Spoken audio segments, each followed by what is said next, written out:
오늘 교회 우리가 함께 은혜 나눌 그 설교 제목이 뭐냐면 교회를 향한 기도입니다. 교회를 향한 기도. 아마 이 자리에 나오신 모든 분들이 우리 한가람 교회를 위해서, 특히 또 조국 교회를 위해서 많이 기도한 줄 믿습니다. 한번 오늘 본문의 말씀을 통해서 우리의 기도의 방향, 그리고 내가 하나님 앞에 드렸던 기도의 제목이 오늘 본문의 말씀과 사도 바울이 드렸던 기도의 제목과 한번 이렇게 비교해 보면서 우리의 방향을 조금 바꿨으면 하는, 그리고 정말 하나님이 원하는 기도가 무엇인가에 대해서 우리가 한번 살펴보는 그 귀한 시간이 되었으면 좋겠습니다. 오늘 15절 말씀에 이렇게 시작합니다. 이로 말미암아 주 예수 안에서 너희 믿음과 모든 성도를 향한 사랑을 나도 듣고 내가 기도할 때 기억하며 너희로 말미암아 감사하기를 그치지 아니하고. 그 에베소 교회를 향해서 감사를 그치지 아니하고 늘 기도했던 그 기도 제목이 있다는 거예요. 특별히 그 에베소 교회에 들려오는 소리가 있었는데 그 소리는 무엇이었습니까? 믿음과 사랑이 충만했다라는 그런 소리를 들었다라는 것입니다. 어떻게 보면 이 믿음과 사랑이 충만한 이 모습들이 어떻게 보면 당연한 것 같기도 합니다. 그러나 사실은 그 시대적 배경을 보면 이 믿음을 지킨다라는 거, 그리고 그 믿음 가운데 사랑을 실천한다라는 거, 그것은 참 쉽지 않았다라는 것입니다. 먼저 에베소 교회는 항구 도시입니다. 그리고 소아시아, 지금 이제 터키라고 얘기하죠. 그리고 좀 이름이 바뀌었죠. 튀르키예, 참 이름도 어려운데 이제 트리키예, 이곳에 이 에베소 교회가 있었는데요. 이 무역 도시이기 때문에, 그리고 항구 도시이기 때문에 우상이 굉장히 많았다고 합니다. 이 문헌에 보면 그 시장에 가면은 여러 신들의 신상을 팔았던 그런 기록들이 있다고 합니다. 근데 특별히 이 에베소 교회 안에서 우리가 잘 알고 있는 7대 불가사의 하나가 무엇이냐면 바로 아데미 신상이라는, 아데미 신전이 있는 그 아데미 신상. 특별히 그들의 최고의 신이 누구였냐? 바로 아데미라는 거예요. 아데미 신. 근데 이 아데미 신전이 어떻게 만들어졌냐면 이 원기둥이, 이 둘레가요 2m라고 합니다. 그리고 높이가 자그만치 19m. 2m의 두께에 19m. 근데 그 기둥이 무려 몇 개인 줄 아십니까? 127개로 되어 있답니다.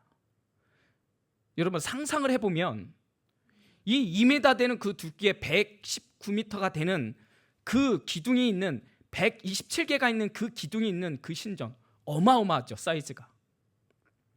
그리고 그 신전 안에는 이 수많은 신들이 있을 뿐만 아니라 최고의 신이었던 아데미가 크게 있다라는 것이죠. 그리고 그 사이사이에, 이 기둥과 기둥 사이에 1.5m 되는 골방이 있다고 합니다. 그러면 그 골방은 무엇이냐? 좀 죄송하지만 그 안에는 누가 있냐면 여사제가 있었다는 거예요. 말이 좋아서 여사제지, 쉽게 말하면 창녀입니다. 그래서 이 아데미 신전에서 행해지는 그 행위를 뭐라고 심지어 얘기하냐면 매춘 소굴이었다라고 표현하기도 한다고 합니다. 근데 우리가 그것을 무엇이라 나무랄 수 없는 이유가 뭐냐면 그것이 예배 행위였다라는 거예요. 그리고 그것이 그 당시에 하나의 문화로 정착되어 있기 때문에 그 신전에 가서 그런 매춘회를 하는 것이 더러운 것이 아니었다는 거야. 아무렇지도 않았다는 거야. 그것이 오히려 예배의 한 행위였기 때문에 그들의 있는 그 문화와 그 예배가 굉장히 음란했음에도 불구하고 그것이 큰 문제가 되지 않았다는 거예요. 그런 사회적 문화 속에서 예수를 믿는 무리들이 어떻게 돼요? 교회를 형성하게 되는 거예요. 그리고 그 교회 안에서 믿음을 지키며 사랑을 실천함으로 말미암아 그 음란한 사회 속에서 교회가, 하나님의 나라가 임하고 있었다라는 거예요. 이 에베소 교회는 사도 바울이 전도 여행을 통해서 무려 3차 전도 여행을 2년 동안 말씀으로 가르쳤던, 양육했던 정말 사랑이, 애정이 넘치는 그런 교회였다라는 거예요. 그런데 그가 감옥에 있는 가운데 시간이 흘렀겠죠. 그런데 그런 문화 속에서, 그런 항구 도시 안에서 믿음을 지킨다라는 것이 좀처럼 쉬운 것이 아니었기 때문에 마음 속에서는 여러 가지 근심도 있었을지도 모르겠습니다. 그런데요, 들려지는 소리가 무엇이었습니까? 정반대였다라는 거예요. 믿음과 모든 성도를 향한 사랑을 나도 듣고 너무 기뻤죠. 너무 감사했죠. 그러니까 어떻게 돼요? 기도할 때마다 그 안에 감사가 있었던 거예요. 기도할 때마다 그 감사를 그치지 아니하였다라고 말씀하고 있는 것입니다. 사랑하는 여러분, 우리 한가람 교회가 어떤 교회로 기억에 남기시기를 원하십니까? 사실 이 자리에 있는 우리 성도님들은 이 한가람 교회에 대해서 어떤 이미지를 갖고 있는지 나름 그런 것이 있겠지만, 사실 교육자가 보는 그런 교회의 이미지가 좀 많이 다를 것 같다는 생각이 듭니다. 저도 이제까지 7여 교회를 제가 부교육자 생활을 해보았습니다. 근데 각각의 기억에 남는 나름대로 어떤 인사이트가 있는 거죠. 그 인상이 딱 박혀져 있는 게 있는 거죠. 그 중에 한 교회가 한가람 교회인 거죠. 근데 저에게 있어서 한가람 교회는 어떤 이미지였을까요? 제가 여기 다시 온 이유가 그것을 증명하고 있지 않나 싶어요. 저는 한가람 교회를 참 좋아합니다. 한가람 교회를 참 사랑합니다. 근데 이것이 저에게만 느껴지는 것이 아니라 이 자리에 있는 우리 성도님뿐만 아니라 새가족과 그리고 우리 지역사회의 산에서 이 흑석동 일대에서도 한가람 교회 하면 어떤 교회? 믿음과 사랑이 충만한 교회로 소문나기를 주님의 이름으로 축복합니다. 그렇기 위해서는 여러분, 우리가 어떤 삶을 살아야 되는 거예요? 믿음이 충만한 삶을 살아야 되는 것이죠. 믿음이 충만한 삶을 살 뿐만 아니라 어떻게 해요? 사랑이 충만한 삶을 살아야 될 것입니다. 그런데 이 믿음과 사랑을 그럼 이게 뗄 수 있는가? 그렇지 않다라는 거예요. 여러분, 하나님을 사랑하게 되면 우리 안에 무엇이 들어옵니까? 믿음이 들어오겠죠. 그리고 그 믿음으로 열심히 하나님을 또 섬기게 되면 그 안에 무엇이 생깁니까? 사랑이 생기는 거죠. 다시 말하면 어떻게 보면 믿음의 결과는 사랑으로 나타난 것입니다. 정말 우리 교회가 한가람 교회가 그리고 이 자리에 있는 여러분 한 분 한 분이 정말 나는 믿음이 좋다라고 얘기하면 그분에게 나타나는 가장 두드러지는 현상이 무엇이냐? 사랑이 충만한 사람이 된다는 것이에요. 다시 말하면 우리 한가람 교회가 믿음이 충만한 교회가 된다는 것은 또 무엇을 말합니까? 사랑이 가득한 교회가 된다는 것을 말씀하고 있다는 것입니다. 저는 우리 한가람 교회가 이런 소문이 날로 퍼지기를 주님의 이름으로 축복합니다. 자, 그러면서 사도 바울이 이 교회를 위해서, 에베소 교회를 위해서 기도하는 두 가지 기도 제목이 있었어요. 그것은 무엇이었습니까? 17절과 18절 말씀입니다. 자막 안 나옵니다. 성경을 보시면 좋겠습니다. 17절에 우리 주 예수 그리스도의 하나님 영광의 아버지께서 지혜와 계시의 영을 너희에게 주사 하나님을 알게 하시고, 첫 번째 기도 제목은 무엇이었습니까? 지혜와 계시의 영을 통해서, 다시 말하면 성령을 통해서 하나님을 알게 하시기를 원했다. 그것을 바라는 기도를 심었다라는 거예요. 두 번째는 무엇입니까? 18절 너희 마음의 눈을 밝히사, 우리의 마음이 밝혀지기를 위해서 기도했다라는 거예요. 자, 우리의 마음이 밝혀짐을 통해서 여기에는 세 가지 또 기도 제목이 있는 거예요. 첫 번째는 뭐예요? 그의 부르심의 소망이 무엇이며, 두 번째는 성도 안에서 그 기업의 영광의 풍성함이 무엇이며, 세 번째는 그 힘의 위력으로 역사하심을 따라 우리에게 베푸신 능력이 무엇인지를, 그렇게 그것을 통해서 하나님이 얼마나 크고 놀라우신 분인지를 알게 하기를 원했다라는 거예요. 자, 먼저 두 가지 기도 제목, 하나님을 알게 하시는 것과 우리의 마음을 밝혀주시는 부분들에 대해서 순차적으로 우리가 살펴보기를 원합니다. 자, 첫 번째, 우리 주 예수 그리스도의 하나님 영광의 아버지께서 지혜와 계시의 영을 너희에게 주사 하나님을 알게 하시고. 자, 우리 한번 생각해 볼 것은 무엇이냐면, 지금 사도 바울이 하나님을 알게 하시기를 구했다라고요. 자, 그러면 하나님을 알기 위해서는 반드시 필요 충분히 무엇입니까? 오늘 본문은 이렇게 얘기해요. 지혜와 계시의 영을 너희에게 주사. 다시 말하면 우리에게 성령이 없이는 하나님을 알 수 없다고 말하는 거예요.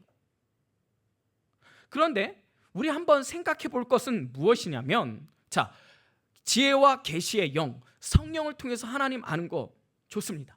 알아야죠. 근데 좀 이상하지 않습니까? 뭐가 이상하냐면, 에베소 교회가 하나님을 몰랐을까요? 제가 이제 여러분을 위해서 이렇게 기도할 겁니다. 하나님, 지혜와 계시의 영을 통해서 우리 한가람의 모든 성도들이 하나님을 알기를 원합니다 라고 기도할 거예요. 왜? 그것이 오늘 우리에게 요구하는 기도 제목이기 때문인 것이죠. 자, 저는 또 이렇게 기도할 것입니다. 하나님, 우리 한국교회가 지혜와 계시의 영을 말미암아 하나님을 알게 하시기를 간절히 구합니다. 자, 그러면 여러분들이 하나님을 모르십니까? 우리 한국교회가, 조국교회가 하나님을 몰라서 제가 이렇게 기도하는 걸까요? 다시 오늘 본문으로 들어와서 에베소 교회를 위해서 사도 바울은 이렇게 기도합니다. 하나님, 지혜와 계시의 영을 통해서 하나님을 알게 하시기를 구합니다. 그들은 하나님을 몰랐을까요? 그렇지 않다라는 거예요. 그들은 하나님을 알고 있었어요. 그럼에도 불구하고 사도 바울이 지금 하나님을 알게 하시기를 원하는 그 기도를 드리는 그 이유가 무엇이겠습니까? 하나님 아는 것을 한 번으로 그칠 수 없다라는 거예요. 다시 말하면 여러분, 하나님을 아는 것은 멈출 수 없을 뿐만 아니라 우리가 아는 것이 전부가 아니다라는 것을 전제로 오늘 사도 바울은 기도하고 있다라는 거예요. 사실 우리가 엄밀히 말해보면 여러분, 진짜 사도 바울만큼 하나님을 아는 분이 얼마나 있을까요?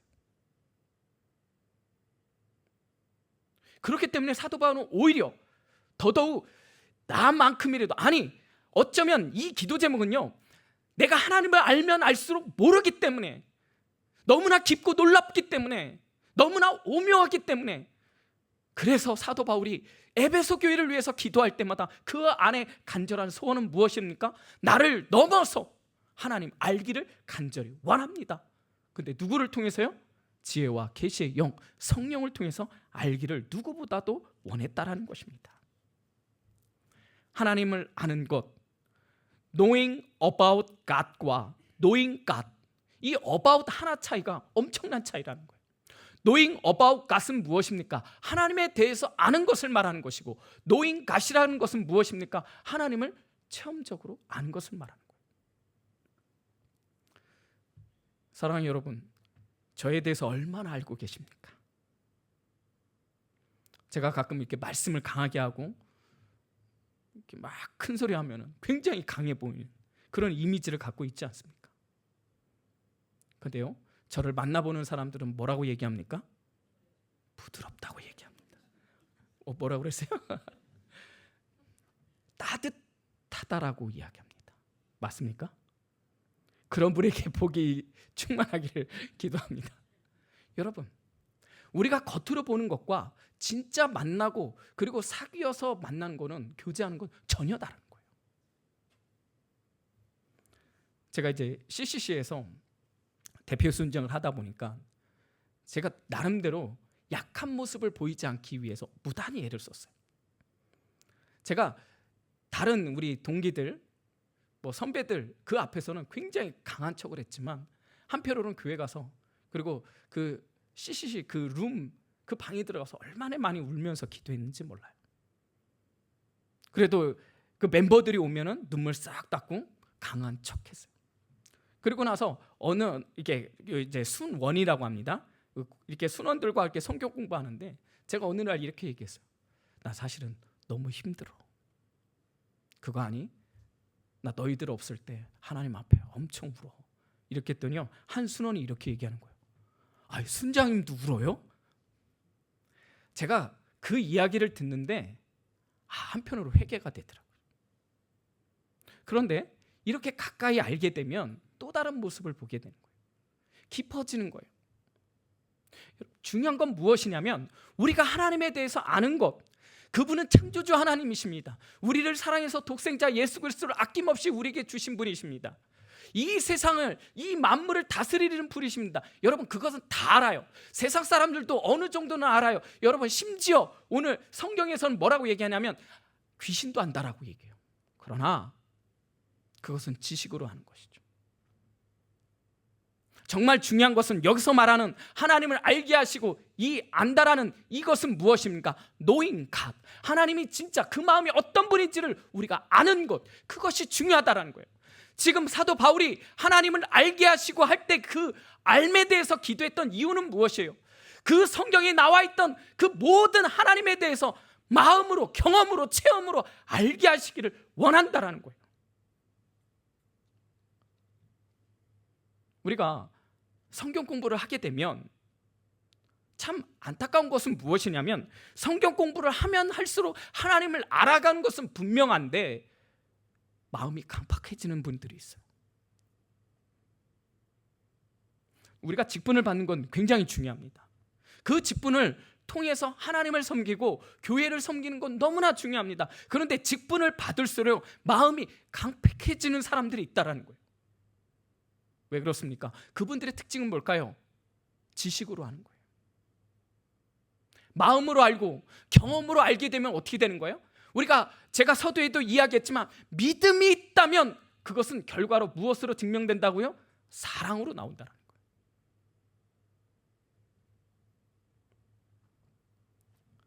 에베소서 3장 19절에 보면 제가 참 좋아하는 말 중에 이런 말씀이 있습니다. 그 너비와 길이와 높이와 깊이가 어떠함을 깨달아. 너비와 길이와 높이와 깊이. 그래서 이걸 너기누기라고 얘기하는데, 하나님의 사랑을, 하나님의 얼마나 너비, 길이, 높이, 깊이, 그것을 내가 얼마나 알고 있을까. 그래서 저도 개인적인 기도 제목이 이걸 놓고 기도해요. 제가 하나님을 깊게 알기를 원합니다. 길게 알기를 원합니다. 높이 알기를 원합니다. 깊이 알기를 원합니다. 많은 사람들이 믿음의 척도를 어떻게 생각하냐면 어떤 삶의 열심과 희생과 헌신의 척도를 기준으로 하는 경우가 많습니다. 그러나 사실 그것은 믿음의 척도가 아니에요. 그것은 하나님을 알지 못해도 얼마든지 할 수 있다라는 거예요. 그렇지만 하나님을 알게 되면 어떻게 되는 거예요? 진짜 나를 보여지는 삶을 통해서 누가 드러나는 거예요? 그리스도가 드러나게 되는 거예요.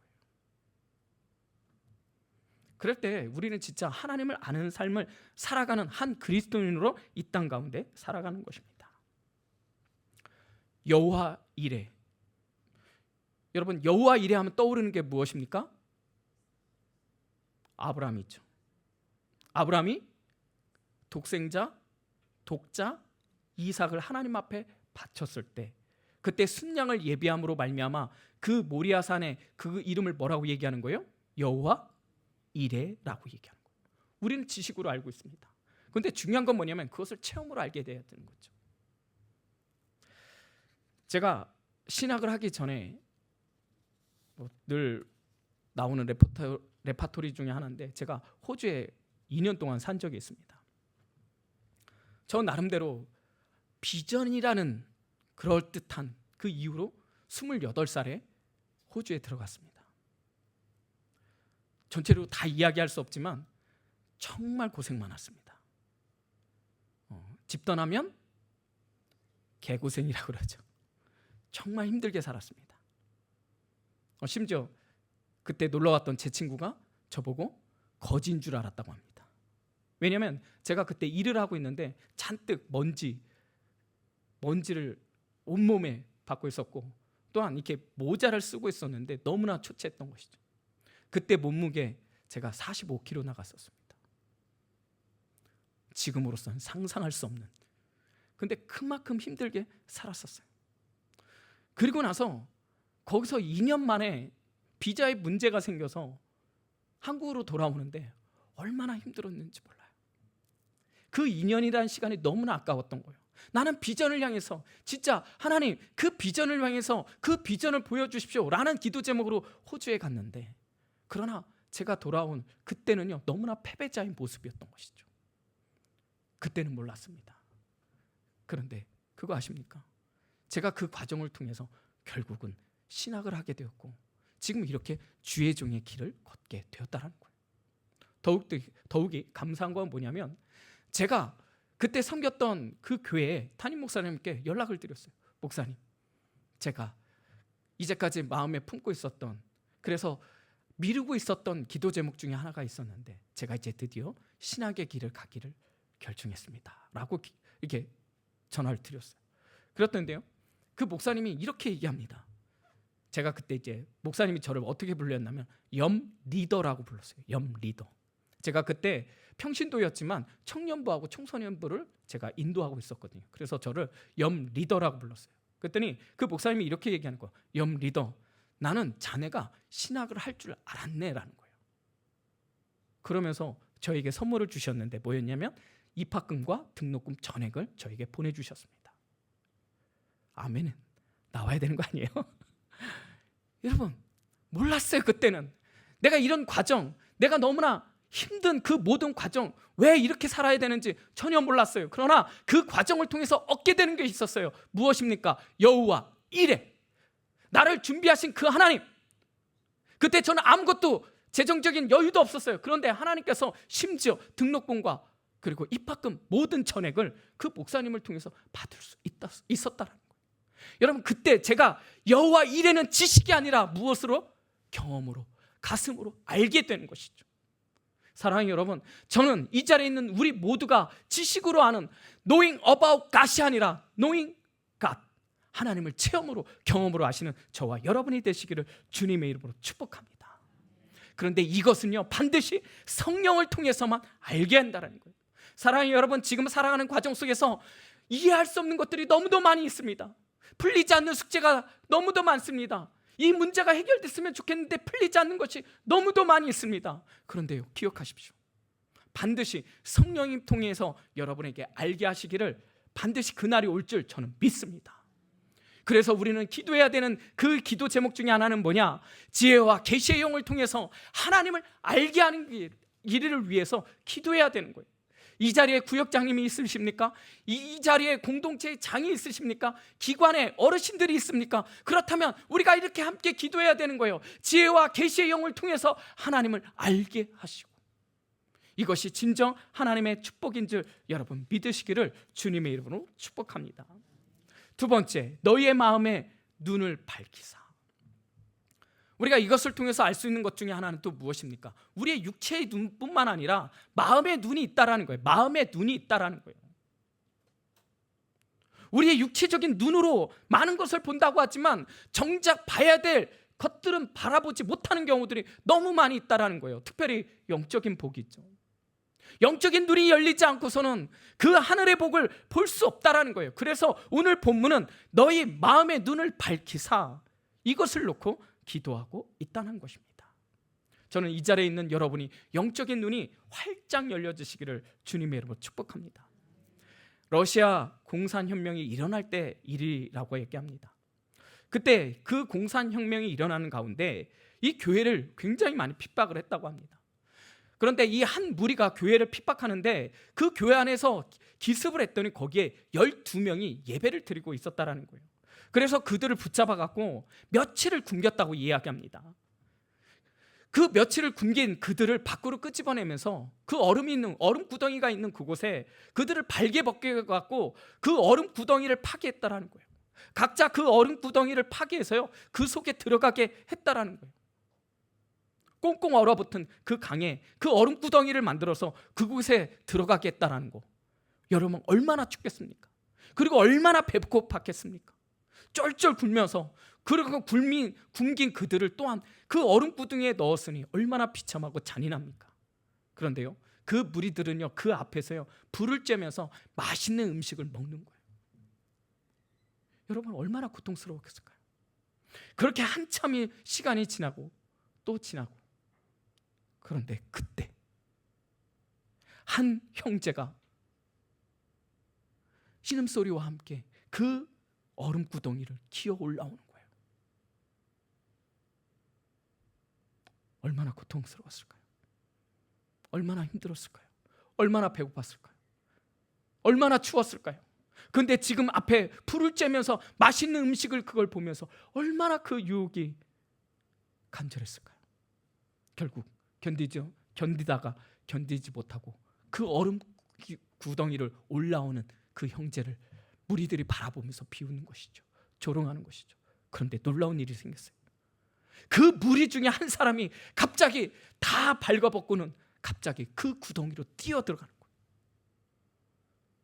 너무 황당한 것이죠. 아니 같이 그 무리들 속에서 핍박했던 그 한 사람이 갑자기 옷을 다 벗고 그 얼음구덩이로 뛰어들어가는 그 순간, 한 사람이 이렇게 얘기해요. 아니 왜 들어가는 거야? 왜? 그런데 그 들어간 그 형제가 이렇게 얘기하는 거야. 나는 보았습니다. 내가 하늘에서 12명의 천사를 보았습니다. 그들의 손에서는 면류관을 들고 있었는데, 그런데 한 청년이 그 얼음 기둥을 올라오는 그 순간 한 천사가 하늘에 올라가는 것을 나는 보았습니다. 그 청년은, 핍박했던 그 청년이 보았던 것은 그 영적인 눈이 열려짐으로 말미암아 하늘의 면류관을 보았고 하늘의 천사를 보았던 거예요. 그 청년은 대신 그 얼음 구덩이에 들어가서 결국 순종했다는 거예요. 12명이 다 순결했다는 거예요. 여러분, 영적인 눈이 열려지는 것이 진정한 복이죠. 여러분, 그것을 우리가 경험했으면 좋겠어요.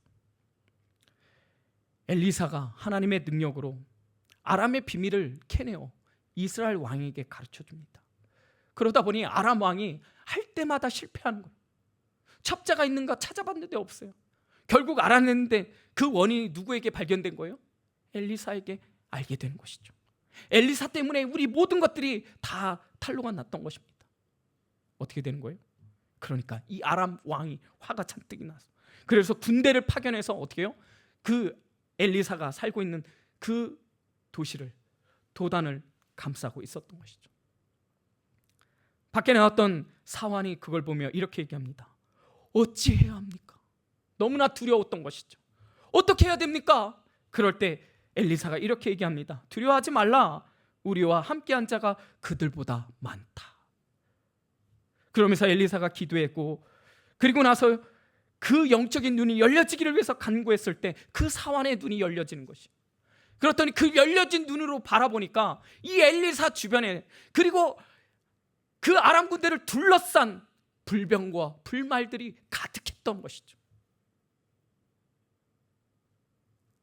영적인 눈이 열려지니까 그 모습을 보니까 어떻을까요? 두려움이 없겠죠. 제가 옛날에 들었던 간증 중에 하나가 있는데, 한 목사님이 개척을 하는데 너무나 힘든 거예요. 너무나 어려워. 그러면서 하나님 앞에 원망하고 막 기도하는데 갑자기 하나님이 이런 음성을 들려줬다고 합니다. 너 혼자 예배하는 것 같니? 라고 얘기하는 거예요. 근데 그 개척한 예배당에 아무도 없어요. 그냥 가족밖에 없단 말이에요. 근데 하나님의 음성이 너 혼자 예배 드리는 것 같니? 근데 보니까 혼자밖에 예배 안 드리거든요. 근데 다시 음성이 들려지기를 너 혼자 예배하는 것 같니? 하고 다시 둘러보는데, 여러분 그거 아십니까? 그 영적인 눈이 열려지면서 그 자리에 천사가 가득하다라는 것입니다. 여러분 보이십니까? 지금 이 자리에 천사가 보이십니까? 여러분, 우리에게 이런 영적인 눈이 열려지기를 주님의 이름으로 축복합니다. 우리가 이것을 구해야 되는 거예요. 이 마음의 문이 열려질 때 정말 우리가 볼 것을 보게 된다라는 것입니다. 자, 그것을 통해서 보여지는 것이 무엇이냐? 첫 번째는 그 부르심의 소망이 무엇인지를 보게 된다라는 거예요. 부르심의 소망, 특별히 이 부르심에 대해서 1장 4절은 이렇게 얘기합니다. 곧 창세전에 그리스도 안에서 우리를 택하사 우리로 사랑 안에서 그 앞에 거룩하고 흠이 없게 하시려고. 이것이 우리를 부르신 목적이라는 것이죠. 우리를 선택했다라는 거예요. 선택으로 끝나는 것이 아니라 우리를 그리스도 안에서, 그 사랑 안에서 거룩하고 흠이 없게 하시기를. 굉장하지 않습니까?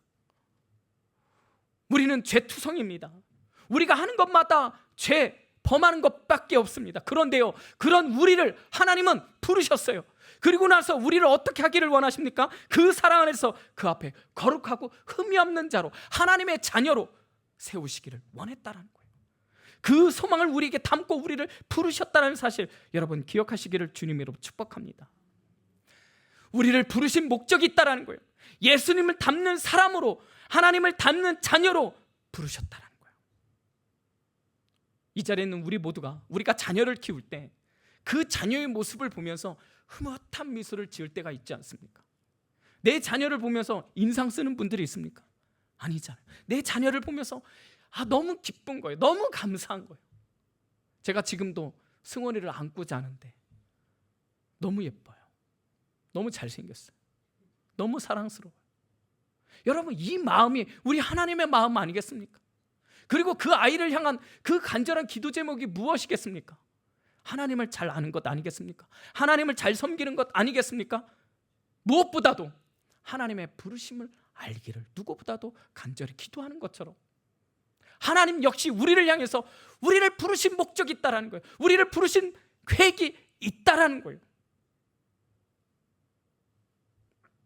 만약에 왕이 대통령이 우리를 부른다면, 여러분을 부르신다면 여러분 어떻게 하겠습니까? 잠이 오겠습니까? 대충 가겠습니까? 떨리지 않겠습니까? 두렵지 않겠습니까? 그런데요, 이 만물을 지으신 우리 하나님이, 나를 지으신 그 하나님이, 우리의 인생 화복을 주관하시는 그 창조주 하나님이, 그 하나님이 나를 부르셨다는 거예요. 이것을 아는 것이 왜 중요합니까? 나를 부르신 그 이유를 분명히 알 때 우리가 진짜 소망이 생긴다라는 거예요. 우리가 우리 자신을 보면 사실은 어떻게 됩니까? 소망이 없어요. 좀 나약하지 않습니까? 내가 내를 보니까 인정하는 사람 얼마나 있습니까? 부족하지 않습니까? 연약하지 않습니까? 내가 뭔가 열심히 하려고 하지만 역시 무너지는 나의 모습 발견하지 않습니까? 내가 열심히 하나님을 섬기고 싶은데 역시 무너지는 나의 모습, 나를 보면 답답한 거예요. 근데요, 하나님은 그런 우리를 부르시고 우리를 포기하지 않는 거예요. 하나님의 자녀답게, 그리고 하나님의 계획 속에서 우리를 묵묵하게 인도하시는 거예요. 하나님의 계획대로 우리를 이끌어 가시는 거예요. 우리가 우리 자신을 보면 용납할 수 없는 그런 부족함들이 있음에도 불구하고 하나님은 그걸 개의치 않는 거예요. 역시 그 하나님의 무한한 사랑 가운데 우리를 향한 계획들이 있는 거예요. 역시 우리를 끌고 가시는 거예요. 하나님의 사람으로, 하나님의 자녀로, 이 세상 가운데 부끄럽지 않는 사람으로 우리를 만들어가고 있는 줄 여러분 믿으시기를 주님의 이름으로 축복합니다. 특별히 우리는 영적인 존재로 부르셨다는 사실을 여러분 믿으시기를 축복합니다. 우리는 신명기 말씀을 통해서 만나를 잘 알고 있습니다. 만나 사건을 잘 알고 있습니다. 만나는 무엇입니까? 하루에 한 번 하늘에서 내리는 그 음식을 통해서 이스라엘 백성들이 전혀 굶은 적이 없는. 그런데 우리가 한번 생각해 볼 것은 무엇이냐면 그 만나가 하루 먹을 양식만 우리에게 허용했다라는 거예요. 그 이상을 담게 되면 어떻게 되는 거예요? 썩어지는 거예요. 벌레가 생기는 거예요. 이것을 통해서 알게 하는 것이 무엇입니까? 그것을 통해서 예수 그리스도 그분 통해서 우리가 알게 되는 것은 무엇입니까? 사람이 떡으로만 사는 것이 아니요 하나님의 말씀으로 사는 것을 우리로 하여금 깨닫게 하기 위해서 만나를 내려주셨다는 사실 여러분 기억하시기를 축복합니다. 여러분 여기서 중요한 것은 무엇이냐면 그 만나를 내려주셨는데 그것을 하루에 먹을 양식만큼 주셨다는 거예요. 무엇을 말합니까? 우리가 하루하루를 살아가기 위해서 하늘의 양식을 우리의 부르심 속에서 매일매일 살아갈 힘을 얻기 위해서 하나님 앞에 구해야 되는 줄 여러분 믿으시기를 주님의 이름으로 축복합니다. 오늘을 살아갈 힘을 달라고 기도해야 되는 이유가 바로 여기에 있는 거예요. 우리가 그냥 살아가는 것이 아니에요. 우리가 눈을 뜨면 하나님 앞에 기도하는 거예요. 하나님 저를 부르셨는데 그 부르심의 소망 가운데 오늘 제가 어떤 삶을 살아야 되는지 저에게 영적인 눈이 열려짐으로 말미암아 내 마음의 문이 열려짐으로 말미암아 하나님의 뜻대로 살게 하여 주옵소서. 우리가 그 기도 제목으로 오늘을 살아내며 승리하는 저와 여러분이 되시기를 주님의 이름으로 축복합니다. 우리가 그 부르심의 소망을 붙들어야 되는 이유 중에 하나는 무엇이냐면 그럴 때 우리는 실패한 인생이 아니라 승리하는 삶을 살아갈 수 있다는 거예요. 우리 매일매일의 삶 속에서 사실 우리가 지혜가 부족하잖아요. 그러니까 하나님은 말씀합니다. 지혜를 구하라고 말씀하는 거예요. 그 지혜를 통해서 어떻게 해요? 나를 계속해서 넘어뜨리고 패배 만드는 그 환경, 여러 가지 그 고난, 그것을 어떻게 하는 거예요? 부르심의 소망 가운데 이기며 견디며 나아갈 때 하나님이 도와주시겠다고 말씀하고 있다라는 거예요. 사랑하는 여러분, 하나님이 여러분을 부르신 줄 믿으시기를 축복합니다. 그 안에 소망이 있습니다. 그 소망이 여러분을 살게 하는 이유인 줄 여러분 믿으시기 바랍니다. 그래서 오늘도 내일도 매일매일의 삶 속에서 나에게 만나를 주시는 그 하나님, 영적인 만나를 주시는 그 하나님을 만남으로 말미암아 나의 부르심을 더욱더 확신 가운데 살아가는 여러분이 되시기를 주님의 이름으로 축복합니다. 두 번째는 성도 안에서 그 기업의 영광의 풍성이 무엇이며, 그 기업의 영광. 근데 그 영광의 풍성함이라고 표현하고 있어요. 다시 말하면 영광의 풍성함이라는 것은 무엇이냐면요, 베스트 오브 베스트라는 거예요. 더 이상 구할 것이 없다라는 거예요. 그 영광이 충만한 그 이상 무엇을 구하겠습니까?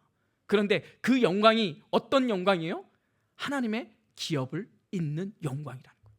여기서 말하는 기업은 무엇을 말합니까? 상속받는 것을 말하는 거예요. 그러면 무엇을 상속받는 것입니까? 여러분 기억하십시오. 하나님 나라를 상속받는 줄 여러분 믿으시기를 주님의 이름으로 축복합니다. 우리가 웰빙의 시대를 살고 있어요. 그러다 보니까 여기저기 웰빙에 대해서 이야기를 하다 보니까 어떻게 하면 더 잘 살고, 어떻게 하면 아프지 않고, 어떻게 하면 더 오래 사는 거에 대해서 굉장히 관심이 많습니다. 웰빙. 건강에 대해서는 관심이 점점 많아지다 보니까 거기다 기대 수명이 굉장히 길어지는 거예요.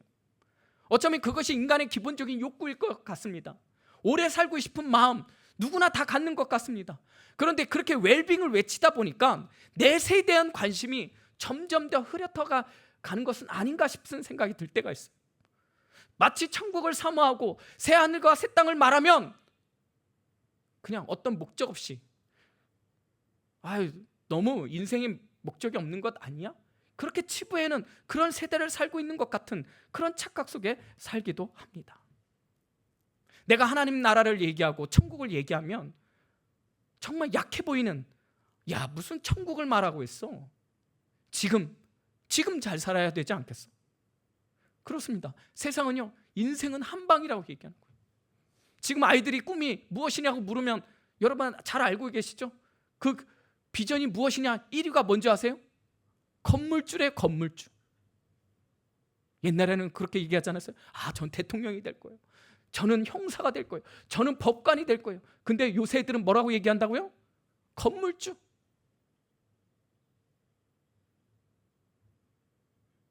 가끔 저희 아들도 그런 얘기해요.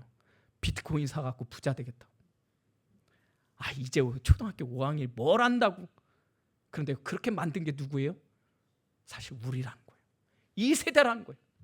지금 이 세대는 점점 더 보이는 세상에 대해서 집착하게 만드는 거예요.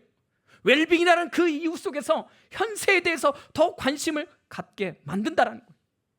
그거 아십니까? 우리가 이렇게 우리의 영적인 눈이 어두워지는 것은 무엇이냐면 점점 더 세상의 눈이 밝아졌을 때 우리의 영적인 눈이 어두워져 가고 있다는 거예요. 저는 이 자리에 있는 우리 모든 성도님들이 우리의 영적인 눈이 밝아지고 세상의 눈에 대해서 어두워지기를 주님의 이름으로 축복합니다.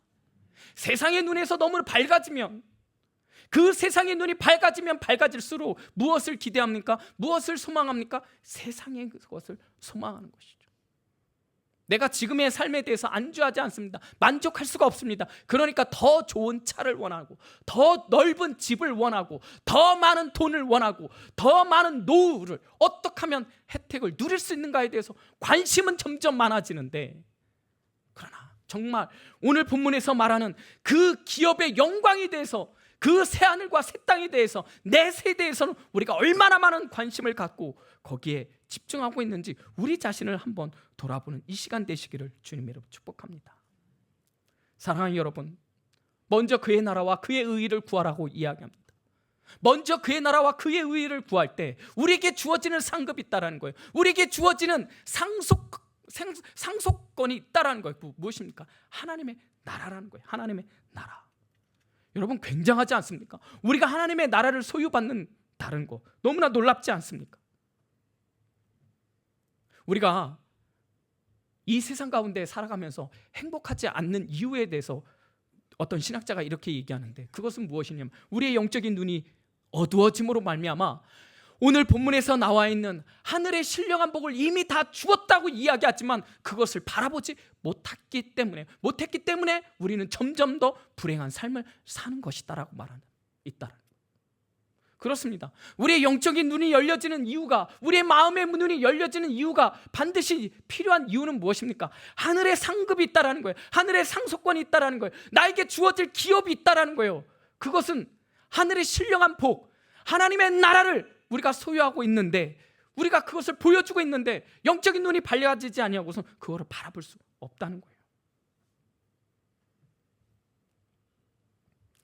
우리가 하나님의 나라를 바라보게 되면 또 반드시 고난이 찾아오게 돼 있습니다.